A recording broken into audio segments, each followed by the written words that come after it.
네, 안녕하세요. 오늘은 OS의 발전 과정과 핵심 개념에 대해서 한번 알아보도록 하겠습니다. 자, OS란 무엇일까요? 우선 그것도 한번 검토를 해보죠. 여기에 OS에 대한 정의가 나오고 있습니다. 인간과 컴퓨터가 원활한 대화를 할 수 있도록 적절한 환경을 제공함과 동시에 컴퓨터의 동작을 관리하고 작업 순서를 정하며 입출력 연산을 제어하는 역할을 담당하는 프로그램이다.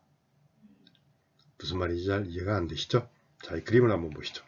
여기에 하드웨어가 있어요. 하드웨어. 딱딱한 하드웨어. CPU, 램, 그리고 각종 입출력 장치들. 프린터, 디스크, 모니터, 키보드, 마우스, 이런 것들이죠. 이런 하드웨어가 있고, 이 하드웨어를 이용하는 게 결국 프로그램이에요. 즉 사용자가 컴퓨터를 사용하는 목적은 어떤 정해진 목적이 있잖아요. 예를 들어서 뭔가 계산한다든지 아니면 뭐 문서를 프린트를 한다든지 문서를 만들어서 이런 것들이 있는데 결국 유저들은 이러한 어플리케이션 프로그램들을 사용을 합니다. 이 두 개가 사실은 어플리케이션 프로그램이에요, 둘 다. 그런데 OS를 만드는 회사 입장에서 봤을 때 컴퓨터를 이용해서 자주 쓰는 응용 프로그램들, 그 중에 컴퓨터 관리와 관련된 특별한 프로그램들을 미리 모아서 기본으로 제공해 주는 게 있습니다. 그걸 우리는 시스템 소프트웨어라고 합니다. 그리고 일반 사용자들이 특수 목적용으로 해서 예를 들면 문서 제작을 한다든지 아니면은 게임을 한다든지 할 때 그런 프로그램들, 그런 것들을 우리는 일반적으로 어플리케이션 소프트웨어 혹은 어플리케이션 프로그램이라고 합니다. 즉 OS는 일종의 이것도 하나의 프로그램입니다. 프로그램인데 이 OS는 다른 시스템 소프트웨어나 어플리케이션 소프트웨어, 즉 그냥 어플리케이션 소프트웨어라고 통칭을 할게요. 이 어플리케이션 소프트웨어들이 하드웨어를 사용하는 데 있어서 이것을 중개해주는 역할을 합니다. 자, 일반적으로 오퍼레이팅 시스템 위에서 돌아가는 프로그램이 하나만 돌아갈 수도 있어요. 한순간에. 도스와 같은, 이따가 말씀드리겠지만 도스와 같은 오퍼레이팅 시스템은 한순간에 하나의 어플리케이션 프로그램만 실행이 가능해요. 그런데 최근에 대부분의 OS들은 한 컴퓨터에서 동시에 여러 개의 프로그램들이 실행이 될 수 있도록 하고 있죠.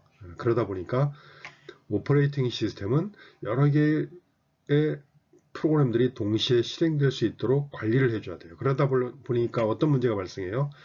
하드웨어 장치는 하나인데 예를 들어서 2개 이상의 프로그램이 하나의 하드웨어를 공유하고 싶어 한다. 그럴 땐 서로 이 프로그램들을 직접 사용하게 하면 충돌이 생길 거예요. 그 충돌을 예방을 하고 관리를 해줄 필요성이 있겠죠. 그래서 이 오퍼레이팅 시스템의 역할은 멀티 프로세싱, 멀티 유저, 즉 동시에 여러 개의 프로그램이 돌아가는 컴퓨터 시스템을 위해서 더 필요로 하는 존재가 됐습니다. 그래서 이 부분을 우리는 오퍼레이팅 시스템의 OS의 커널이라고 합니다. 커널. 자, OS의 주요 역할을 다시 한번 보도록 하죠.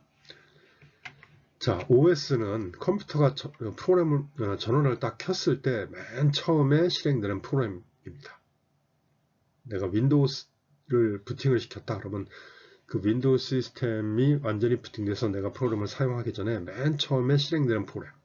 그런데 그 프로그램은 컴퓨터의 모든 자원을 소유하고 있습니다.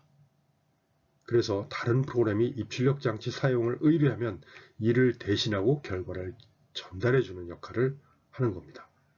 다시 얘기하면 OS 커널이 모든 하드웨어, 입출력 장치들을 다 관리를 하고 있다. 즉, 어플리케이션 프로그램은 직접 입출력 장치에 액세스를 못합니다. 전부 다 누구한테 요청을 해야 돼요? OS 커널한테 이거 출력 좀 해줘. 여기서 키보드에서 입력 좀 받아줘. 마우스에서 입력 좀 받아줘. 이렇게 OS 커널에 요청을 해야 되는 겁니다. 또한 컴퓨터가 부팅이 될 때 제일 먼저 실행되는 게 OS 커널이라고 그랬죠. 이 OS 커널이 처음에 실행되고 나면은 그 다음에 기본적으로 실행되어야 되는 어플리케이션 프로그램들이 꽤 많이 있어요. 그 어플리케이션 프로그램들을 차례대로 하나씩 생성을 해줍니다. 즉 OS 커널은 다른 어플리케이션 프로그램을 생성을 하는 역할을 하는 겁니다. 생성만 하는 것이 아니고 제어도 합니다. 제어도 하면서 결국은 그냥 제거도 할 수 있어요. 자, 그런데 이 OS 커널의 주 역할을 한번 어떤 일을 하는지를 살펴보면 여기에 있는 이 그림과 같아요. 첫 번째, 동시에 여러 개의 프로그램이 존재를 하죠. 그 여러 개의 프로그램이 입출력 장치들을, 즉 하드웨어 장치를 공유를 해야 되는데 그 공유하기 위해서는 그 프로그램들을 관리를 해야 됩니다. 아, 이번에는 이 입력 장치 누가 써? 아, 이번에 CPU 누가 써? 네, 그런 것들을 관리하는 것을 우리는 프로세스 매니지먼트라고 합니다. 이 프로세스 매니지먼트는 프로세스라는 용어는 오퍼레이팅 시스템을 개발한 사람 입장에서 봤을 때 현재 실행되고 있는 프로그램에 대한 정보를 보관을 하고 있어야 돼요. 현재 상태 정보라든지 뭐 이런 것들. 그런 정보를 보관할 때 자료 구조가 있는데 그 자료 구조에다가 이름을 프로세스라고 붙여놨어요.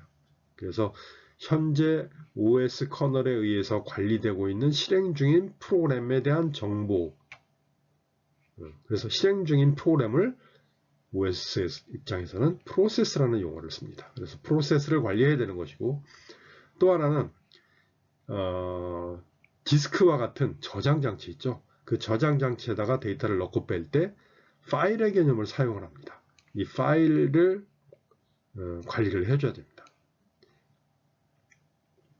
그리고 또 중요한 역할 중에 하나가 어떤 몇 가지 종류의 어플리케이션 프로그램에 의해서 오퍼레이팅 시스템에 뭔가 요청을 해서 사용자가 컴퓨터를 사용할 수 있게 해주는 커맨드 인터프리터. 이 커맨드라는 것은 사용자의 명령입니다. 사용자가 명령을 내려요, 컴퓨터한테. 그러면 명령을 내릴 때 무슨 언어가 있습니다. 그 언어를 해석을 해서 사용자가 시킨 일을 하도록 해주는 그러한 역할도 하게 됩니다. 또 컴퓨터는 여러 사람이 사용하다 보니까 각각의 보안을 유지해 줄 필요가 있어요. 각 유저별로. 그래서 Security Management, 즉 어떤 사용자의 프로그램이 다른 사용자의 프로그램에 있는 데이터를 액세스한다든지 그러면 안 되겠죠. 그런 것들을 방지하기 위해서 Security Management라는 것을 합니다. 또 어떤 일을 하냐면은 네트워크 매니지먼트 일도 해요. 모든 입출력 장치를 다 관장을 하고 있기 때문에 네트워크도 일종의 입출력 장치예요. 그래서 네트워크로 뭔가 데이터를 보낸다든지 네트워크에서 데이터를 받았을 때 어플리케이션 프로그램한테 던져준다든지 하는 역할을 전부 다 OS 커널에서 하게 되어 있습니다. 그리고 아까 말씀드렸던 파일 매니지먼트하고 같은 연관성이 있는 세컨더리 스토리지 매니지먼트, 즉 하드디스크 관리를 한다는 얘기예요. 영구 저장 장치. 세컨더리라고 한 이유는 퍼스트 스토리지는 뭘까요? 메인 메모리가 되겠습니다. 물론 OS 커널은 메인 메모리 매니지먼트도 합니다. 그리고 기타 입출력 장치.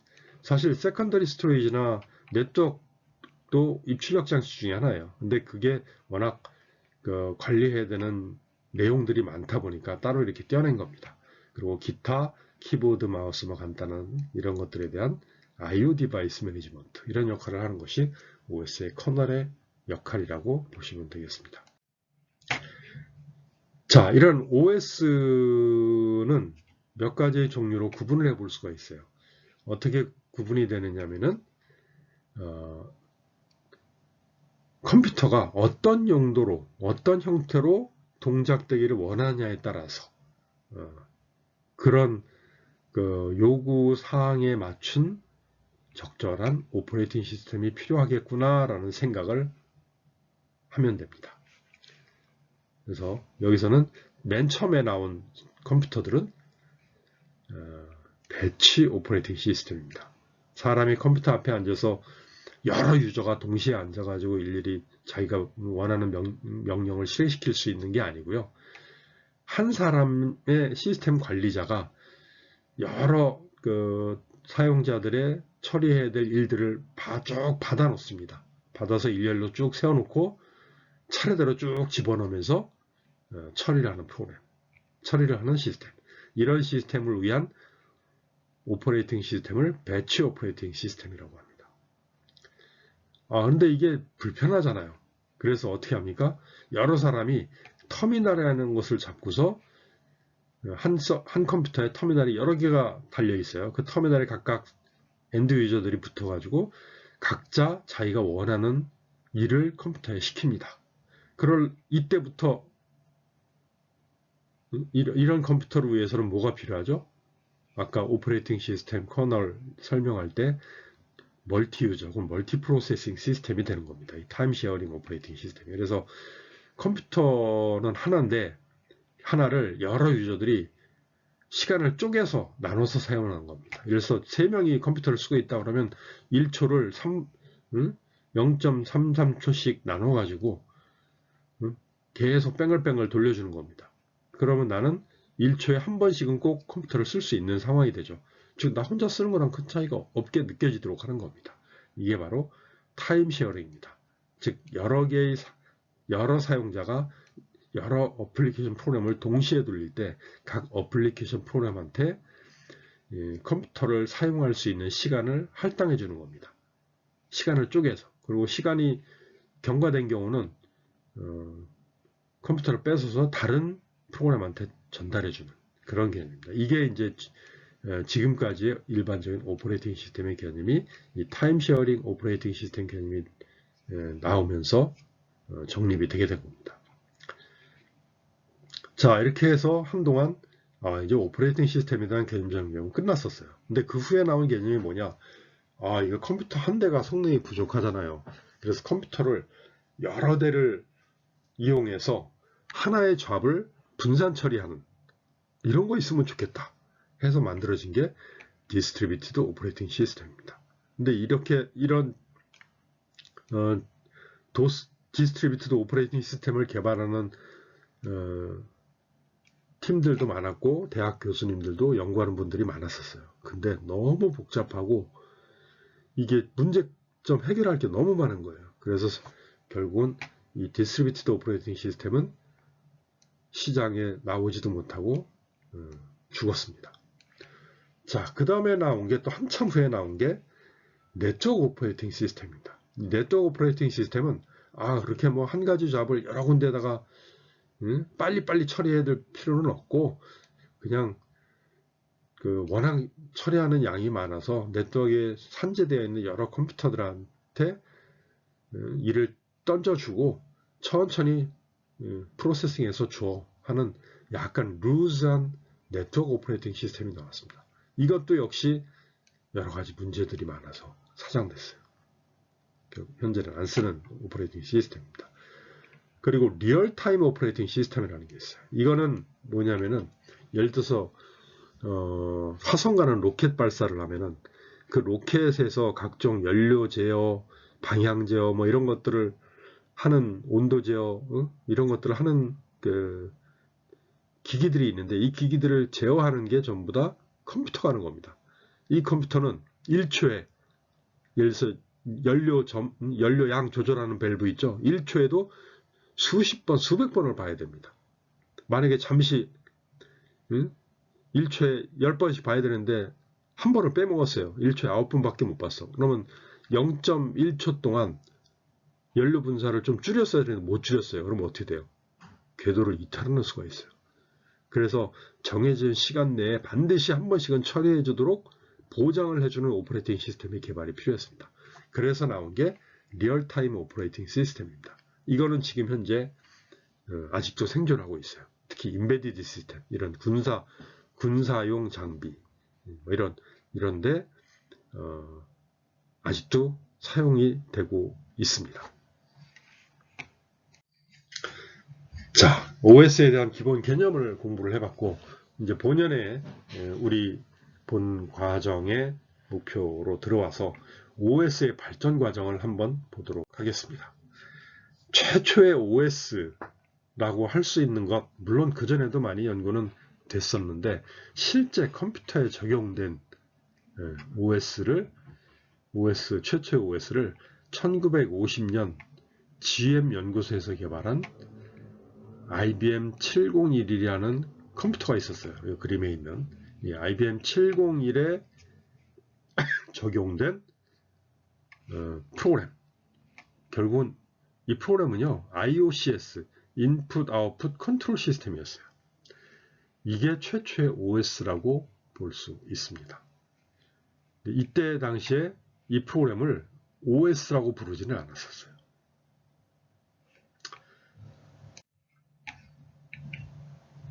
자, 그러다가 IBM 1966년 IBM 시스템 360이라는 컴퓨터를 이렇게 만들었어요. 막 테이프 드라이브도 있고 이제 뭔가 그럴듯해 보이죠? 여기에 여기에 들어가 있는 운영체제 OS 360, 이때부터 OS라는 이름을 붙였어요. 최초로 상용화된 버전입니다. 이때 이 OS 360이 운영체제라는 개념이 분명해집니다. 어떤 개념이냐? 멀티 프로세싱 시스템. 이때 각종 파일 시스템의 개념, 여러분들 윈도우스 탐색기에서 디렉토리 막 볼 수 있는 거 있죠? 한 디렉토리 밑에 또 다른 디렉토리 있고 그 디렉토리 밑에 가면 쭉 뭐 또 다른 디렉토리나 파일들이 있고 이게 한없이 내려갈 수가 있죠. 이런 하이어라키컬한 파일 시스템 개념과 그리고 커널이라는 OS 커널이라는 개념, 그리고 어플리케이션 프로그램 뭐 이런 것들, 그런 개념들이 타임 쉐어링 이런 개념들이 이 OS 360에 거의 다 개념이 포함되어 있었습니다. 그래서 아마 최초로 우리가 생각하는 OS 개념은 OS 360이라고 해도 과언이 아닐 것 같습니다. 그래서 컴퓨터의 다양한 기능을 체계적으로 관리하도록 구성을 했었고요. 그리고 계층적 디렉토리를 갖는 파일 시스템의 개념이 처음 적용이 되었습니다. 그리고 1971년 DEC, 여러분들 이 회사를 아는 분들도 있을 거예요. 얼마 전에 사라졌지만 디지털 이퀴프먼트 코퍼레이션이라는 회사가 있어요. 이때 PDP-8이라는 미니 컴퓨터를 만들었어요. PDP-8, 이 사진에 있는 이런 거예요. 아까 우리가 IBM 거는 꽤 컸죠.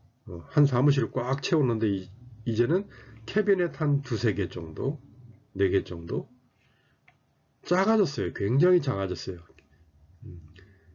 사무실에 그 캐비넷 한두 개 정도면은 컴퓨터를 만들게 된 거예요. 그러니까 컴퓨터가 굉장히 작아지다 보니까 미니 컴퓨터라고 이름을 붙였어요.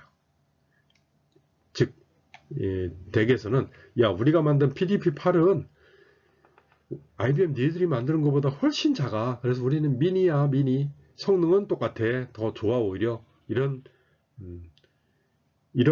그 의도로 미니 컴퓨터라고 아마 이름을 붙인 것 같아요. 이때 당시에 나온 이 PDP-8의 메인 메모리는, 디스크 용량은 4K 혹은 8K로 확장도 가능했고요. 이런 거였고, 디스크 모니터 시스템이 들어가 있었습니다. 그리고 이 OS를, 여기에 들어가 있는 OS를요, 이 OS8을 공개를 했어요. 누구든지 갖다 써라. 실행 코드만요. 소스 코드는 공개를 안 했어요. 근데 이거 누가 갖다 써요? 컴퓨터를 만들어야지, 그죠? 그런데 어쨌든 이 OS8이 최초의 오픈 OS라고 보시면 됩니다. 오픈되는 레벨이 다르기는 하지만, 그리고 이 OS에서 제공됐던 프로그래밍 언어가 베이직, 포트란, 언어가 있습니다. 베이직은 인터프리터 랭귀지고 포트란은 컴파일러 랭귀지예요. 이 포트란은 아폴로 우주선 발사할 때 그 아폴로 우주선에 들어가는 각종 프로그램들을 프로그램했던 언어가 바로 이 포트란이에요. 그래서 이 두 가지 언어를 기본적으로 이 OS 80에서 제공을 했습니다. 자, 잠시 서버 OS 발전 과정 접어두 홀딩 하고요. CPM, 즉 개인용 컴퓨터 OS가 어떻게 발전되는지, 대표적인 회사가 마이크로소프트라는 회사와 애플이라는 회사가 있죠. 두 회사를 한번 비교를 해보시고 여러분들이 빌 게이츠하고 스티브 잡스 둘 중에 누구를 따라서 어떤 사람과 같이 행동을 하면 돈을 벌 수 있는지 한번 고민을 해보시기 바랍니다. 자, 최초의 개인용 컴퓨터용 OS가 우리는 보통 컴퓨터 전문가들은 CPM이라고 합니다. CPM. 디지털 리서치라는 회사에서 만든 그 OS인데요.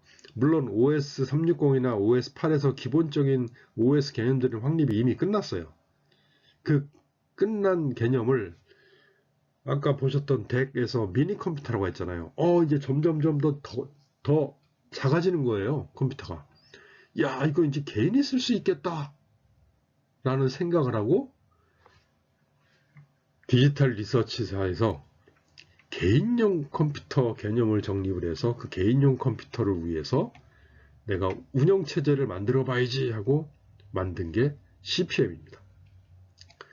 최초에는 컨트롤 프로그램 앤 모니터였어요.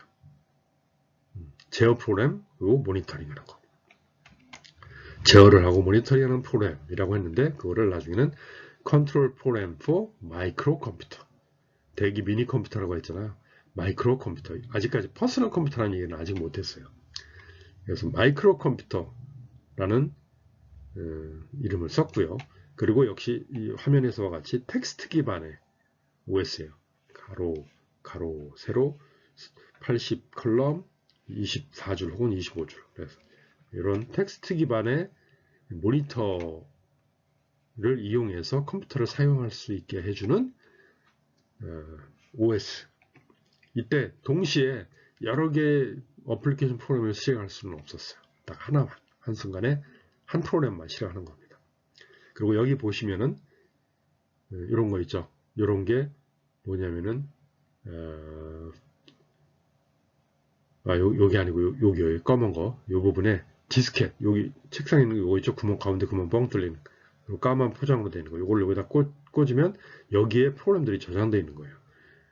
그래서 이때 당시에는 하드 디스크라는 게 없었어요. 전부 다 이 플라피 디스크 썼었어요. 플라피 디스크라고 안 하고 플라피 디스켓이라고 합니다. 디스켓. 그리고 미국 게리 킬달이라는 사람인데요. 나중에 좀 이따 얘기를 하겠지만 이 게리 킬달이라는 사람이 정말 엔지니어예요. 얼마나 똑똑해요. 그렇죠? 개인용 컴퓨터가 향후에는 개인용 컴퓨터가 엄청난 시장을 형성할 거야.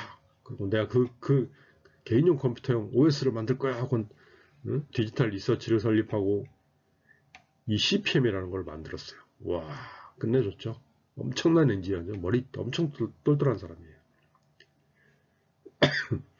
그래서 1974년에 최초로 CPM을 출시를 합니다. 이 사람 돈 많이 벌었겠죠? 그럴까요? 자, 그 다음에 우리가 아는 도스라는 OS가 또 나왔어요. 이 도스라는 OS는 인텔 1980년도에 처음 나온 건데 인텔의 8086 프로세서 인텔의 8086 프로세서 기반의 PC 아까 그 CPM을 만들 때만 해도 그 인텔에서 이런 프로세서가 없었어요. 그런데 그 후에 인텔에서 8086을 만들고 이걸 기반으로 PC를 만드네요. 인텔에서. 그러면 거기에 들어가는 OS를 만들어야 되겠다 라고 해서 시애틀 컴퓨터 프로덕츠라는 회사, SCP라는 약자를 씁니다. 이 회사에서 86도스라는 것을 개발을 했어요. 근데 이 86도스는요, CPM 개념에 CPM을 만드는 거를 보고서 나도 저거 해야지 하면서 거의 그대로 CPM 개념을 도입해가지고 자기네들이 DOS, 디스크 오퍼레이팅 시스템, 플라피 디스켓, 디스크 오퍼레이팅 시스템이라는 개념을 용어를 이용해서 만들었습니다. 어셈블리 언어로 개발됐다고 합니다. 자, 그래서 86DOS라는 게 나왔는데 이 86DOS가 나올 때 SCP에서 획기적인 개념이 뭐였었냐면 프로그래머스 매뉴얼, 우리가 만들어서 배포한 이 86DOS가 깔린 컴퓨터에서 니들이 프로그램을 뭐든지 프로그램 개발할 수 있어 하고 이 프로그래머스 매뉴얼을 오픈을 했어요. 그러니까는 어떻게 됩니까? 인텔의 8086 프로세서 기반의 인텔 PC 하드웨어를 사고 86도스 사서 여기 설치를 하면 내가 게임 프로그램이나 뭐든 막 만들 수 있겠죠. 와, 대박이죠. 그래서 신나게 만들었어요. 만들었는데 이거를 기반으로 이제 도스라는 운영체제가 퍼스널 컴퓨터에 적용되기 시작합니다. 자, 어떤 일이 벌어졌을까요? 자, 이 86도스 만든 SCP도 떼돈을 벌었겠죠? 그럴까요? 개인용 컴퓨터 OS의 입문 봅시다. MS-DOS라는 거 입장에서, 즉 마이크로소프트 입장에서 한번 보도록 하겠습니다. 자, CPM, 디지털 리서치사에서 CPM이라는 OS를 1974년에 개발을 하고 릴리스를 했습니다. 판매를 시작했죠. 그리고 한 6년쯤 지나서 요 사이에 1980년도 요 사이에 인텔에서 인텔 8086을 이용한 개인 컴퓨터들이 막 만들어지기 시작하고 있었어요. 그런 개념들을 도입하고. 그런데 이 SCP라는 회사에서 이거 봐라, CPM 괜찮네, 우리도 하나 만들자 하고 만들어서 1980년도에 오픈을 딱 했어요. 그랬더니 대학 다니고 있던 빌 게이츠가 딱 보니까 오씨, 이거 돈 벌어야 되겠는데? 빌 게이츠가 갑자기 친구들하고 회사를 설립하고 마이크로소프트라는 회사를 설립하고요. 마이크로소프트, 소프트웨어인데 조그만 소프트웨어. 왜 마이크로소프트라고 그랬을까요? 이때 마이크로 컴퓨터라고 했잖아요. 그죠? 이 마이크로 컴퓨터를 위한 소프트웨어를 나 만들겠다. 난 하드웨어는 안 만들어. 소프트웨어만 만들 거야. 하드웨어? 인텔 니들이나 만들어. IBM? 인텔 니들이나 만들어. 그래서 마이크로소프트에서 OS를 만들려다 보니까 가만히 보니까 자기들이 맨 땅에서 처음부터 만들기는 좀 억울하단 말이에요. 가만히 봤더니 SCP에서 만든 86도스 괜찮아, 쓸만해. CPM도 쓸만해. 근데 SCP에서 86도스하고 86도스를 보니까 CPM이랑 뭐 큰 차이가 없네. 몇 개 명령어 더 들어가 있고 새로운 개념 한두 개 더 들어가 있네. 이거 뺏겼네, 개념. 그래, 우리도 뺏겨볼까? 뺏겨서 우리도 새로 개발해볼까? 아니지, 그죠? 그거보다 더 빠른 일이 있잖아요. 빌 게이츠가 누군데, 그죠? 그냥 라이센스를 받아왔어요. 돈을 얼마 줬는지는 모르겠습니다. 라이센스를 받아서 판매할 수 있게 자기네들이 조금 수정해서. 그런데 빌 게이츠가 이거를 판매를 잘 할 수 있을까라고 생각을 했을까요? 발이 엄청 넓어서 빌 게이츠 아버지가 엄청 발이 넓은 사업가라서 아닙니다.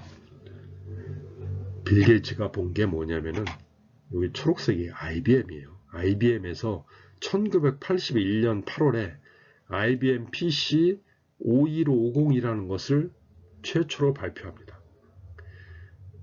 우리가 보통 PC라고 하면은 IBM PC라고 이름을 붙였어요.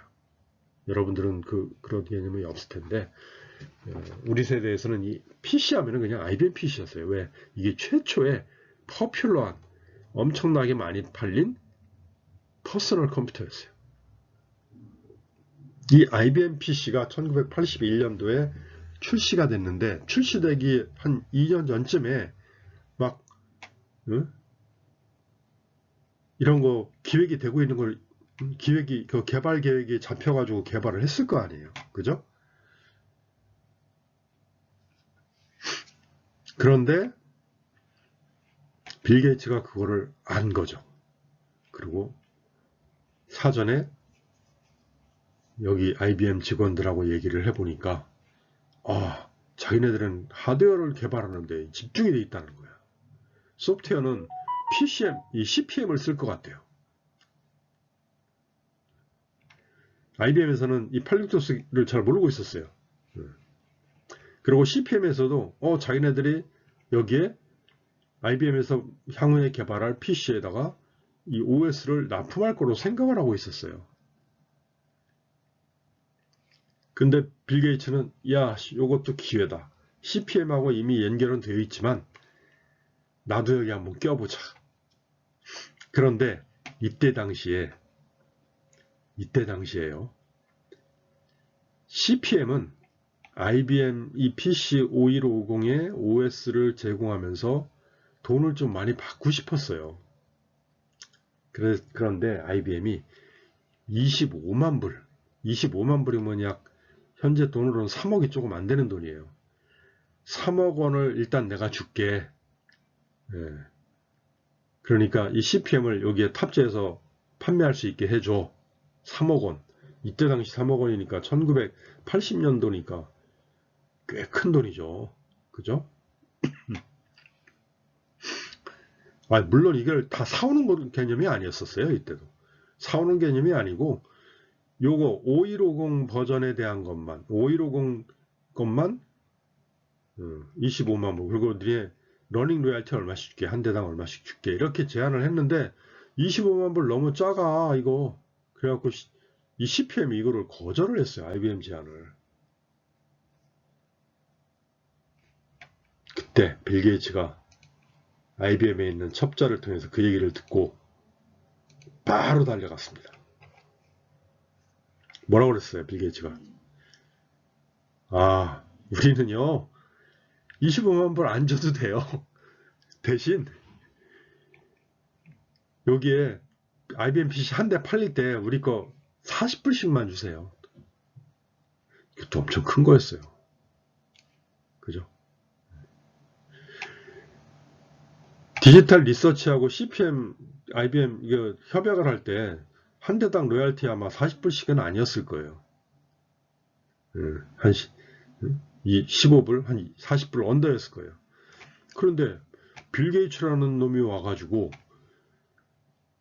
이거 초기 이거 돈 안 줘도 돼요. 한 3억 안 줘도 돼요. 나 40불이면 얼마예요? 5만원씩만 받을게요. PC 한 대. 이거 뭐예요? 공짜잖아요. 공짜. 그죠? 25만 불 주고 또 러닝 로얄티를 줘야 되는데 그거 없이 한 대당 5만원? 그러면 내가 디지털 리서치에는 25만 불이면은 이게 몇 배야 몇 배? 한 10만 대 이상은 팔아야지 비슷해지겠네? 이걸 어떻게 10만 대를 팔아? 오케이 하고서 너무 싸게 부르니까 그래? 한번 갖고 와봐. 근데 팔리토스 쓸만했거든. 이미 나왔었고. 갖다 해보니까 괜찮네? 잘 돌아. 이때만 해도 IBM에서는 이 도스가 마이크로소프트에서 이때 PC 도스라고 이름을 붙였어요. PC용 도스. 왜? IBM에서는 PC라고 이름을 붙였습니다. PC 5150. 그래서 PC 도스. 이렇게 이름을 붙여갖고 딱 갖다 디미는 거예요. 더군다나 스파이 노릇을 하고 있던 IBM의 직원이 빌 게이츠를 또 칭찬을 했겠죠. 그러니까 오케이 그래 합시다 하고 계약을 해서 IBM PC 5150 출시할 때 마이크로소프트에 PC 도스가 탑재됐어요. 얘네들 한 거 라이센스 받아서 팔 수 있는 권한만 갖고 한 거예요. 껍데기만 조금 씌웠죠. 이게 빌 게이츠예요. 빌 게이츠는 뭐를 알았냐? PC가 세상을 지배할 거라는 것을 예측을 했고요. 여기에 들어갈 OS를 나는 누가 PC 팔 때 OS만 팔자. 근데 PC, IBM만 팔지는 않을 거다. 인텔도 아마 PC 만들지도 모르겠다. 근데 결국은 인텔은 안 만들었어요. 인텔만, 그러니까 IBM만 또 PC 만드나요?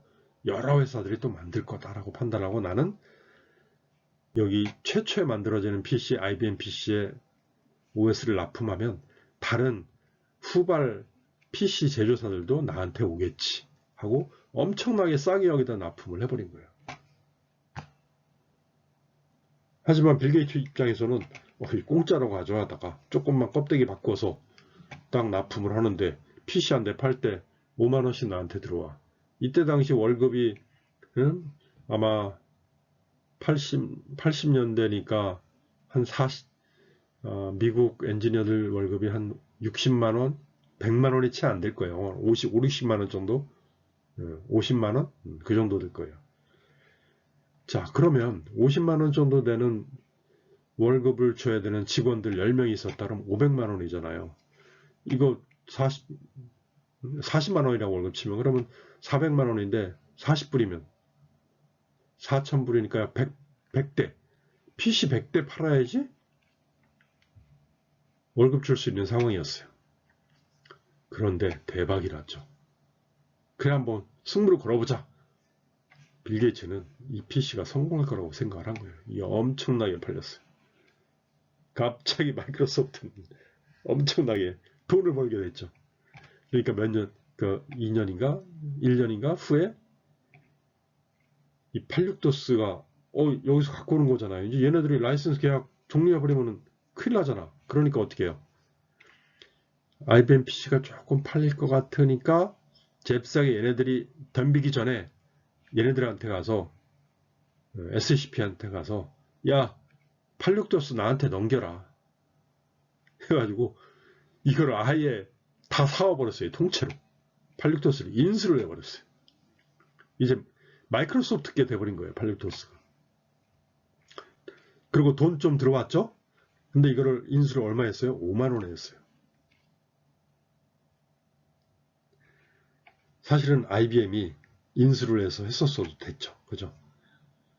그런데 빌 게이츠는 IBM이 얘를 인수하게 될지도 모른다는 위험도 느끼고 야 이거 내가 인수해야지. 5만 불을 주고서 그냥 아예 인수를 해버렸어요.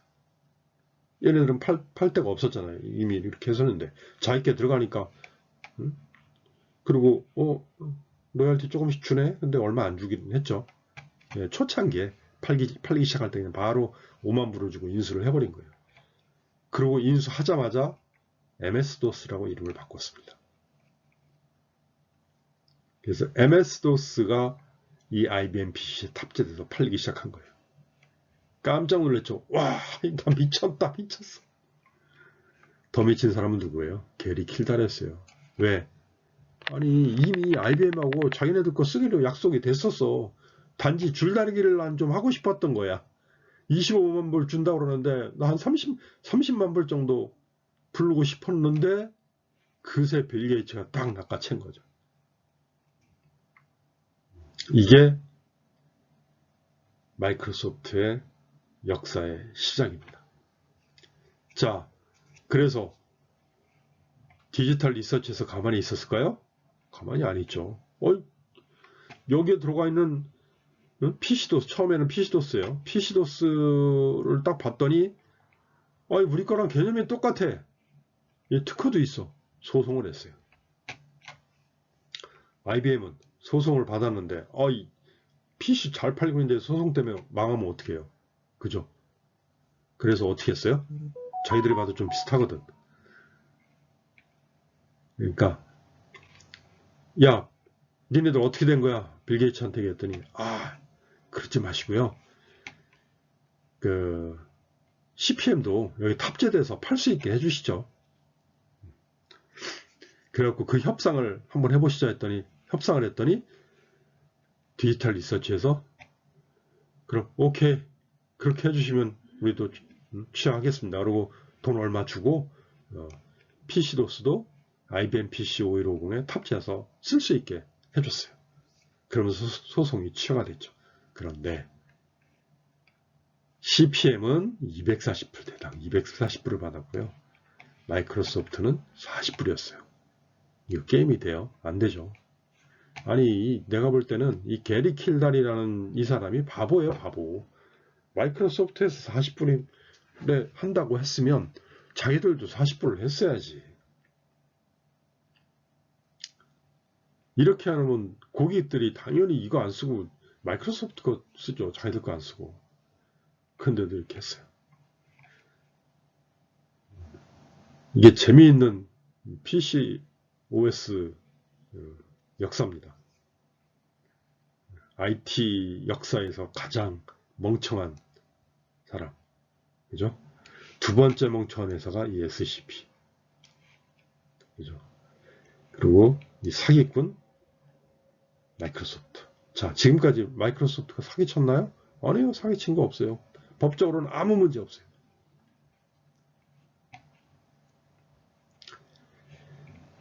자, 그러면서 그래도 CPM이 전혀 안 팔리지는 않았어요. 이게 처음에 CPM이 1974년도라는데 이때부터 좀 썼던 충성도 높은 고객들 있잖아요. 이 사람들은 야벤 PC 쓰더라도 이 PCM을 썼어요. 좀 비싸도. 그래서 꾸역꾸역 디지털 리서치가 이제 다른 사업 등등 해가지고 나가면서 야, MS-DOS 말고 우리도 도스라고 이름 바꾸고 닥터도스. 우리는 박사가 만든 도스야. 그래갖고 닥터도스라고 만들었어요. DR도스. 그리고 쭉 나갑니다. 근데 마이크로소프트는요. 이거를 1981년도부터 94년도까지 IBM PC뿐만 아니라 여러 PC에다가 탑재할 수 있는 이거를 만들어서 판매를 하고 1994년도 이후에 MS-DOS 출시 중지됐습니다. 디지털 리서치에서는 닥터도스 계속 나갔어요. 그런데 그래도 야, 이 바보야, 왜 이걸 멈췄어? 그래도 누구든지 쓸 수 있는 프리도스 만들자 해가지고 프리도스가 나왔어요.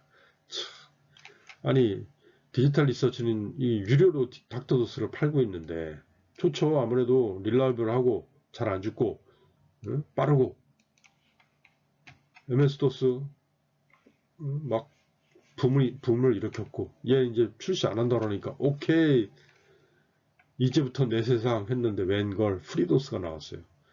와, 개인용 컴퓨터에 비싼 OS 돈 주고 깔기 힘들어요.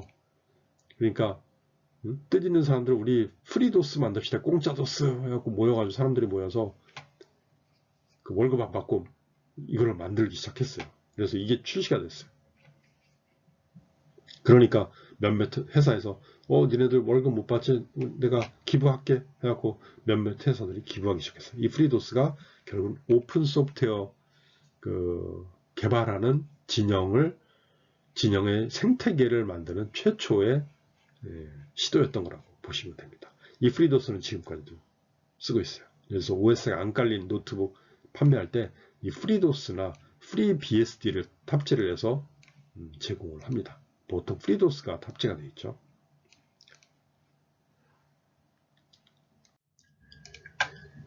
자, 그래서 마이크로소프트가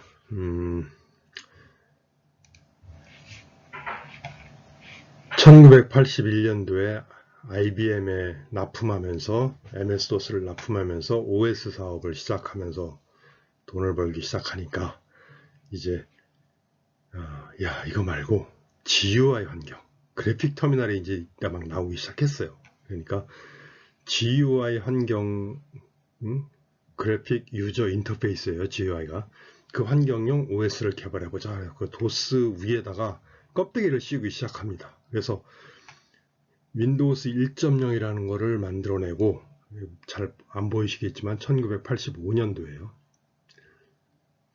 그리고 1990년도에 3.0 윈도우스 3.0을 만들었어요.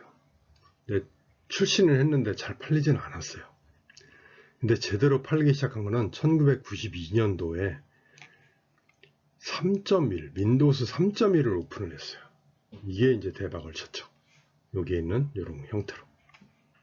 이런 형태로 컴퓨터를 쓰다가 이렇게 하니까 뭐 엄청나게 좋아진 거죠.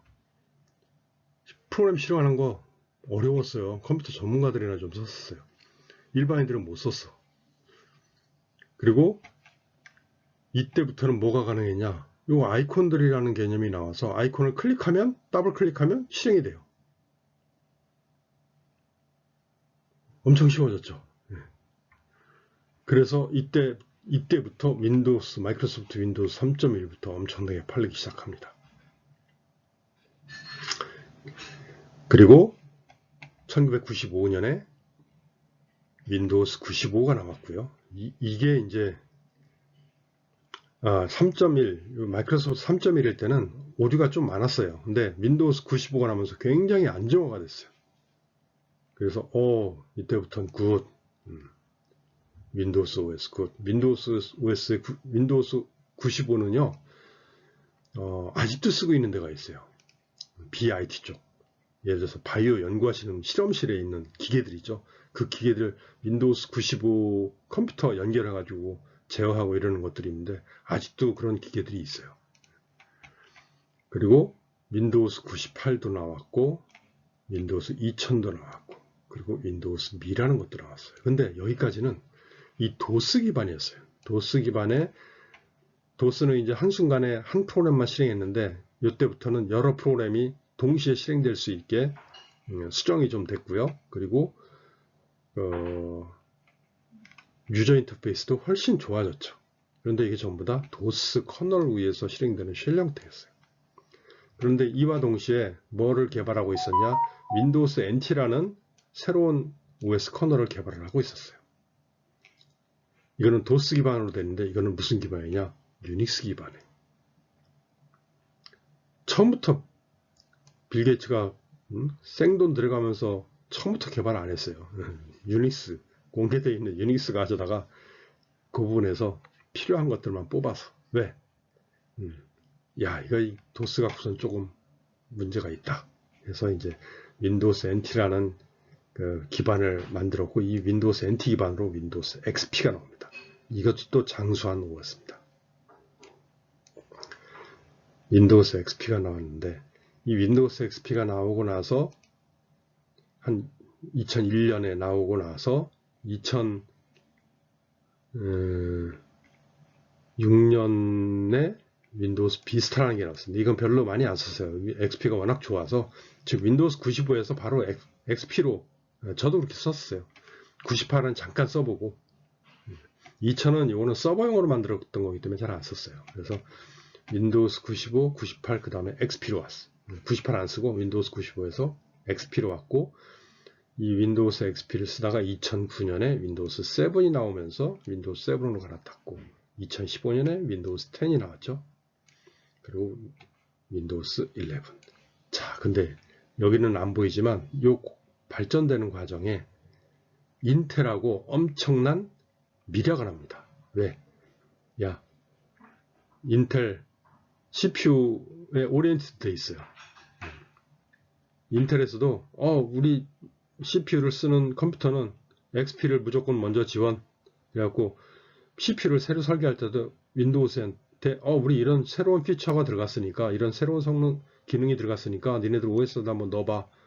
그러면은 윈도우스에서 알아서 그런 기능들을 적용을 해서 OS를 업그레이드를 합니다.